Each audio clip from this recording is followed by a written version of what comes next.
Welcome one, welcome all to the first of many RoboCraft reconstruction videos, in which I reconstruct my most popular designs. Many of you have been asking for me to put together a showcase and worm through of my many designs I use in RoboCraft.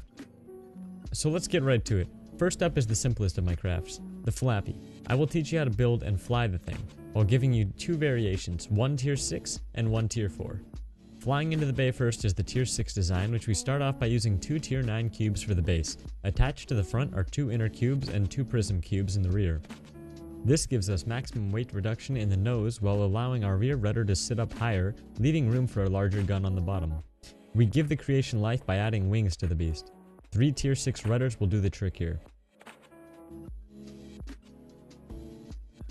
Thrust is injected directly through tier 7 Delta V infused rockets. Downgrading to tier 5 for the nose allows us to have maximum control for the least amount of weight. Very important for any aviation vehicle.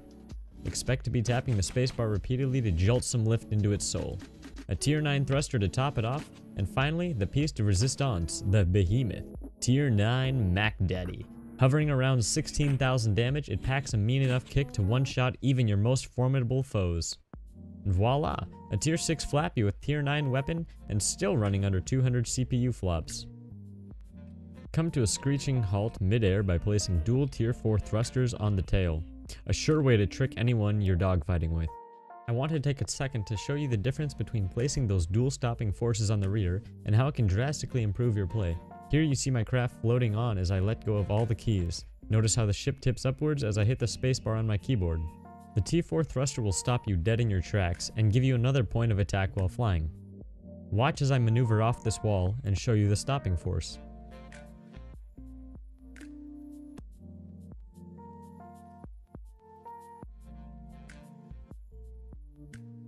Here I press the S key.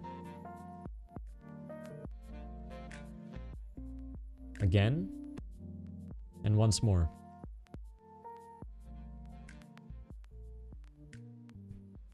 Moving on to the lower tier 4, you can see that it is essentially the exact same build. Although it may not be as pretty, the thing still shreds lead into enemies. I place a tier 6 cube for the seat to mount on, followed by two T5 inner cubes, while T5 and T4 prisms make up the tail. This design is one block shorter as the jets and guns take less room. It gives us better agility and more maneuverability. We need only place the T5 rudder to this design. Again, making sure they are placed on the lower tier 5 prism. Make 3 tier 4 thrusters around the rim for optimum thrust to weight.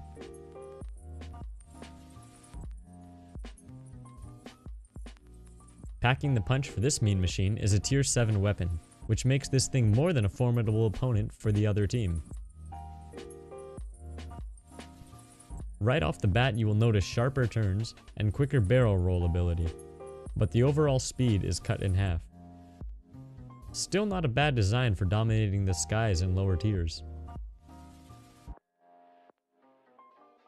I went out to test fly the tier 6, and in the first game I scored over 5 kills and managed to pull off a difficult maneuver which requires you to, I can't give it away. Just watch and enjoy the mayhem. I take to the skies right away as I attempt to avoid the eyes of the other team. The maneuverability allows me to avoid SMG and rail gunshots from near and afar. If you notice that red exclamation mark, move, move, move. As soon as I get spotted, which will happen to you at the beginning of all games, I take the craft into a full dive and spin mode. Going in any one direction at this point will end up in my immediate death. How I enjoy to play the Flappy is to get an early distraction going on the other team so they don't have any time to set up for a good position.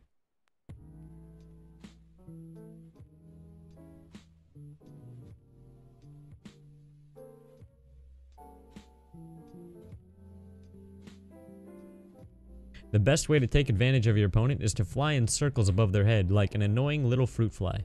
Play mind games with them, do figure eights in the air, whatever floats your boat. Or in this case, aircraft. Whatever you can do to buy your team time and catch the attention of multiple guns, just don't catch their bullets. Oh, the best part. Maybe one day after you figure out the difficult to master mechanics of this simple craft, will you be able to nab a shot like this. Great balls of fire. Now go take flight on your own. Until next time, RoboCrafters, this has been Earthworm Slim coming at you from the underground. Have a pleasant afternoon.